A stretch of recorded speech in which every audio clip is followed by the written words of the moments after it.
사랑하는 성도 여러분, 4월 6일 토요일 아침입니다. 하나님 은혜와 평강이 함께하기를 축복합니다. 좋아요, 구독 꼭 눌러주세요. 우리 천만 성도 큐티하는 그날까지 함께 달려가도록 하겠습니다. 오늘 우리에게 주시는 하나님의 말씀은 열왕기상 2장 13절에서 25절까지의 말씀인데요. 우리 24절과 5절의 말씀을 같이 읽도록 하겠습니다.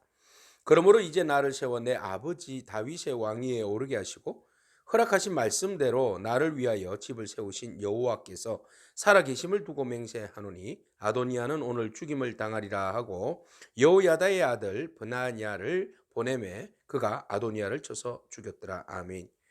하나님께서 세우신 솔로몬, 다윗을 통하여서 기름 붓게 하시고 이제 모든 나라, 모든 백성 앞에서 솔로몬이 왕이 되었다고 선포합니다. 그리고 그에게 완전한 기름 부음을 통하여서 즉위식을 행하게 되죠. 솔로몬이 왕이 되었을 때 만세 만세 만만세 하였고 그 다음에 다윗이 그를 축복하였습니다. 축복할 때 네가 대장부처럼 담대하라. 그리고 담대하게 하나님 말씀에 순종하여서 하나님 말씀을 기초로 해서 네가 이 일을 잘 감당하면 내 자손 대대로 하나님께서 이 왕위를 지켜주실 것이다. 이렇게 말씀하고 그리고 난 다음에 그 세 사람에 대해서 처우 개선 또는 심판 그것을 명했습니다. 자, 이렇게 해서 시간이 지났습니다. 그러던 어느 날이었습니다. 아도니아가 여전히 그는 왕권에 대하여서 집착한 왕권에 대하여서 손을 내려놓지 못한 그런 상황에 대해서 미련이 남아 있었던 것이죠. 자기가 왕이 될 뻔했는데 왕이 되었었죠. 그런데 그 솔로몬이 저기하는 바람에 자기가 모든 것을 내려놓을 수밖에 없는 그리고 자기 편이 없는 그런 상황이 되었던 거 아니겠습니까? 그럼에도 불구하고 그는 머리를 돌립니다. 내가 가만히 있을 수는 없다. 내가 언젠가는 왕의 자리에 다시 복귀할 것이다. 이런 이제 생각을 가지고 있는 거죠. 그리고 난 다음에 바세바를 찾아옵니다. 바세바에게 평화를 외칩니다. 그래서 바세바가 어쩐 일이냐, 네가 평화로운 일로 왔느냐. 그러니까 당연히 평화로운 일로 왔다. 그랬습니다. 그래서 내가 청이 있는데 청을 한번 들어주시겠습니까? 라고 이야기합니다. 그래, 네가 참 안 됐다. 그 왕권을 네가 차지해야 하는데도 불구하고 그걸 얻지 못함으로 인하여서 참 네가 마음이 참 안 됐겠구나 이런 생각을 바세바가 했을 것 같아요. 그래서 청이 뭐냐 그러니까 사실은 이 내가 왕이 될 뻔했다 이런 이야기를 솔직하게 마음을 털어놓습니다. 온 이스라엘은 다 내 얼굴을 내게로 향했다. 그리고 나를 왕으로 삼으려고 했고 그 왕권이 돌아가서 내 아우의 것이 되었는데 그 모든 것들은 하나님으로 말미암아 된 것이다라고 인정합니다. 이 하나님께서 세우신 그 뜻을 내가 거역할 수 없습니다라고 이야기를 하면서 바세바의 그 마음을 딱 안정시키죠. 그러나 그 악마의 발톱 있잖아요. 그 뒤에 숨겨져 있는 그 발톱을 숨기고 나왔어요. 근데 바세바는 그 말을 들었을 때에 좀 이렇게 뭔가 이 김새를 차려야 되는데 바세바가 좀 영적으로 떨어졌는지 감각이 좀 둔해졌는지 그렇습니다. 자, 그러면서 이건 다 내 자리였는데 하나님께서 다윗에게 넘겨주는 바람에 내가 왕이 될 뻔했는데 왕의 자리를 내가 양보할 수밖에 없었다. 그럼 내가 무슨 낙으로 살겠느냐 이 말이죠. 내가 낙이 없다. 그런데 그 아버지의 아내였던 마지막 그 첩이었던 수넴 여인 아비삭이 있는데 그 어리잖아요. 그 아비삭을 나의 아내로 주시면 어떻겠습니까? 그러면 내가 참 위로를 받을 것 같아요. 내가 참 공하고 아무 할 일도 없고 내가 왕도 아니고 뭐 내가 무슨 재미로 살겠습니까? 그러니 그 아비삭을 저의 아내로 주시면 제가 그냥 말년에 그냥 그러고 살지 않겠습니까? 그런 이야기를 했어요. 그러자 바세바가 참 딱하다. 들어보니까 일리가 있네. 그래, 알았어.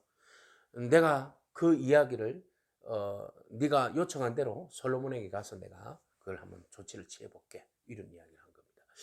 자, 바세바가 굉장히 영적 분별력이 좀 떨어지는 그런 상황이에요. 딱 들어보면 알아야 되는데 말이죠.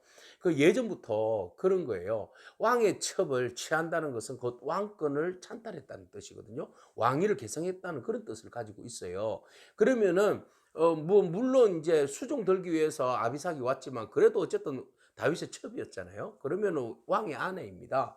그렇다면 그 아내를 취한다는 것은 내가 상징적으로나 어쨌든 간에 그 왕권을 내가 취했다. 내가 왕의 자리에 계승했다. 이런 의미가 있는 거죠. 그러니까는 아도니아는 포기하지 못하는 거예요. 내가 언제든지 기회만 있으면 나는 그 자리에 다시 올라갈 수 있다. 그러니까 이게 간접적으로나마 아비삭을 아내로 취함으로 인해서 내가 실질적으로 정통이다. 내가 정통이고 내가 솔로몬보다도 형님이 되고 그 왕권은 내 것이야. 그러니까 그 누구도 나의 그 왕권을 침범할 수 없어. 난 다시 되찾을 거야. 이런 의도가, 이런 생각들이, 이런 욕심이, 미련이 아직도 남아 있는 거죠. 그래서 그것을 교묘하게 숨기고 말이죠. 이거 다 하나님의 뜻 가운데 솔로몬에게 기름 부어서 그 왕으로 세운 거 뭐 그 누가 뭐라 하겠나. 그렇지만 그 아비삭을 저에게 주면 참 좋겠다 했지만 그 안에는 그런 아주 교묘한 술책이 숨겨져 있었던 거죠. 그러니까 이것은 이제 바세바가 깨닫지 못하고 그래 내가 솔로몬에게 가서 이야기할게. 솔로몬에게 찾아가죠. 솔로몬이 아이고 어머니 오셨습니까 하고 어머니를 극진히 높입니다. 저 우편에 앉으세요. 오른쪽에 앉으세요. 어머니 무슨 일입니까? 그러니까 바세바가 이야기합니다. 내가 작은 일로 내가 너에게 청 한 번 하려고 왔다. 작은 일이라고요? 무슨 이야기든지 하세요. 어머니 들어드릴 테니까. 근데 바세바는 작은 일이라고 해요. 그러나 그 안에 숨겨져 있는 일은 엄청나게 큰 일입니다. 나라를 완전 뒤엎을 만한 그런 충격적인 계략이 그 안에 숨어져 있는 거죠. 그런데 바세바는 그걸 깨닫지 못한 거예요. 그래서 어머니 말씀해 보세요. 그러니까 아이고 너 형님 있잖아. 아도니아가 나한테 찾아와서 말이야. 참 딱한데 수냄 여인 그 아비삭 그 아비삭을 아내로 달라고 그러는데 어찌 안 되겠냐? 이런 이야기합니다. 그러자 솔로몬이 갑자기 얼굴 색깔이 확 변해지고 벌개지는 거죠. 그러면서 솔로몬이 그런 이야기를 합니다. 그는 나의 형이 오니 그를 위하여서 왕권도 구하세요. 왕권도. 왕의 자리도 구하시지 왜 그 아비삭을 달라고 이야기합니까? 어머니 그렇게 아비삭을 달라고 하는 의도를 모릅니까? 지금 그런 이야기예요. 그러면 또 제사장 아비아들, 스루야의 아들 요압을 위해서도 한번 구해 보시죠, 어머니. 막 얼마나 화가 났는지 막 솔로몬이 막 그냥 난리가 난 겁니다. 그래서 23절에 막 너무 화가 나가지고 여호와를 두고 맹세하노니 아도니아가 이런 말을 하였은즉 그의 생명을 잃지 아니하면 하나님은 내게 벌을 내리기를 원하나이다. 막 이렇게 됐어요. 죽여버리겠다는 거죠. 어디 지금 아직도 정신을 못 차리고 내가 왕이 되고 싶어서 왕이 된 거 맞죠? 왕이 되고 싶어서 내가 왕이 된 겁니까? 이 왕의 자리가 누가 되고 싶다고 되는 자리입니까? 우리의 욕심과 우리의 생각으로 되는 자리입니까? 아니지 않습니까? 어머니도 알지 않습니까? 이 자리는 하나님께서 아버지를 통해서 이 선지자들을 통해서 예언하셨고 그 하나님의 뜻 가운데 그것이 때가 되어서 저희에게 기름 부어서 왕이 되게 하셨고 그 왕이 되게 하심으로 하나님의 뜻을 온전히 백성들 가운데 그것을 이루어내기 위해서 하나님이 왕으로 세웠는데 어떻게 사사로운 인간의 감정과 인간의 생각으로 왕이 되고자 하는 그 형의 마음을 어머니는 그것을 분별하지 못합니까? 어머니 어찌 이런 일이 있을 수 있습니까? 그런 마음이 있는 거죠. 그러니까 아직도 하나님의 뜻을 분별하지 못하고 인간의 사사로운 감정과 욕심, 미련 때문에 그 왕위를 끝까지 포기하지 못한 아도니아가 괘씸한 거예요. 그래서 우리는 여기에서 솔로몬을 통하여서 개인의 감정은 들어있겠죠, 물론. 개인의 감정을 뛰어넘는 그리고 그 대의적으로 생각한 거죠. 이것은 하나님의 일이에요. 주의 뜻이잖아요. 개인적인 감정이라면 저 얼마든지 형님한테 내놓을 수 있어요. 그렇지만 이것은 하나님께서 계획하시고 하나님 기획하시고 하나님의 뜻 가운데 하나님의 그 원하시는 뜻대로 이것이 진행되어져 가는 과정에서 저에게 왕위를 넘겨주신 거 아니겠습니까? 그런데 어찌 이게 내 마음대로 우리 마음대로 어머니가 원하는 대로 그 왕권을 넘겨주고 받고 할 수 있겠습니까? 이것은 하나님의 나라를 방해하는 세력이에요. 하나님 나라가 온전히 세워지기를 방해하는 세력이다. 형이라도 이렇게 강력하게 나가는 거예요. 그래서 당장에 죽여버리라 그랬어요. 원래는 은혜를 베풀었잖아요. 그죠? 막 뿔을 잡고 뭐 아도니아가 막 살려주세요 재단 뿔을 잡고 나를 릴리를 피울 때 네가 착할진데 네가 범죄하지 아니하였으면 내가 살려주겠다 해서 살려줬잖아요. 그러면 그 고마운 줄 알고 집에서 조용히 지내야죠. 그런데 어디 미련을 버리지 못하고 아비삭을 교묘하게 아내로 받아들이면서 자기의 왕권을 유지하려고 하는 이 아도니아의 이 나쁜 생각. 그러니 죽어 마땅하다. 하나님의 나라, 하나님의 권세와 하나님의 계획을 흔들어 놓는 사람은 죽어 마땅하다. 이렇게 된 거죠. 그래서 군대 장관에게 명령을 내립니다. 내가 살아계신 여호와의 이름을 맹세하고 살아계심을 두고 맹세하노니 아도니아를 오늘 죽일 거다. 그래서 여호야다의 아들 버나냐에게 가서 아도니아를 줘서 죽여라. 이렇게 명령을 내립니다. 참 어떻게 보면 굉장히 끔찍한 일이에요. 어떻게 보면 인간적인 방법으로 보면 생각을 해보면 야 솔로몬 진짜 대단하다. 어떻게 형님을 죽일 수 있지? 어떻게 솔로몬이 더 감정적이네? 이렇게 우리가 볼 수 있죠. 그러나 우리 성경 전체 맥락을 볼 때에 솔로몬은 개인의 감정보다도 하나님의 뜻이 더 우선적이었다. 하나님의 뜻과 하나님의 그 계획과 하나님의 순리, 하나님의 그 명령에 벗어난 행동에 대해서는 가차없이 결단할 수밖에 없는 그런 다윗의 솔로몬의 결단을 우리가 바라보게 됩니다.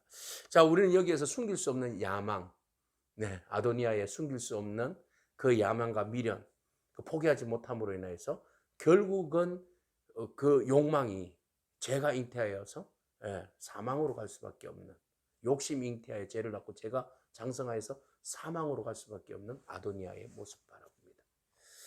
오늘 우리가 주님의 말씀을 바라보면서 아도니아에게서 교훈을 얻기를 원합니다. 지나친 욕심, 아직도 포기하지 못하는, 아직도 내려놓지 못하는 미련, 그 미련 때문에 더 큰 범죄를 일으키지 않고 우리의 마음을 중심을 지키는 그런 저와 여러분이기를 축복합니다. 밧세바, 그것이 나쁜 일인지 옳은 일인지 분별할 수도 없을 정도로 영적 분별력이 떨어져 있는 밧세바의 모습 바라봅니다. 예전에는 촉이 있었는데 이제는 그 촉마저도 잃어버린 그 밧세바의 모습 바라보면서 우리가 영적 분별을 감당할 수 있는, 구분할 수 있는 그런 저와 여러분이기를 바랍니다. 그리고 솔로몬, 이것이 개인적인 감정이 아니라 감정을 넘어서서 하나님께서 세우신 왕권에 대해서 도전하는 것에 대해서 과감하게 그것을 정리할 수 있는 용기, 결단, 무엇이 대의인지 무엇이 하나님의 뜻인지 분별할 수 있는 그 솔로몬의 용기, 그것 때문에 사사로운 감정으로 치우치지 아니하고 오직 공과 사를 분명하게 구별해 낼 수 있는 그런 정치적 결단, 이것이 신앙적 결단, 이것이 오늘 우리에게도 적용되어지고 우리가 그렇게 결단하고 하나님의 교회와 하나님의 가정과 하나님의 나라를 온전히 세워갈 수 있는 그런 저와 여러분이기를 축복합니다. 아멘. 기도하겠습니다. 주님 감사합니다. 우리 안에 숨길 수 없는 야망들이 있습니다. 하나님, 그 야망으로 인하여서 하나님의 뜻을 방해하고 또 그것을 해방한다면 하나님, 그 마음들을 우리에게서 거두어 주시고 오직 하나님의 뜻에 순종하는 저희들의 마음이 넘치도록 주여 인도하여 주시옵소서. 기꺼이 우리의 욕심으로 인하여서 교회와 가정을 혼란케 하는 그런 어리석은 범치 아니하도록 주님 인도하여 주시고, 단호한 처벌에 나섰던 솔로몬처럼 우리가 공과 사의 부분에 있어서 아닌 것은 아니라고, 맞는 것은 끝까지 목숨을 다하여서도 지킬 수 있는 그런 결단이 우리 안에 넘치도록 축복하여 주시옵소서. 예수님에게 하신 이름으로 기도합니다. 아멘. 오늘도 믿음으로 승리하길 축복합니다. 아멘.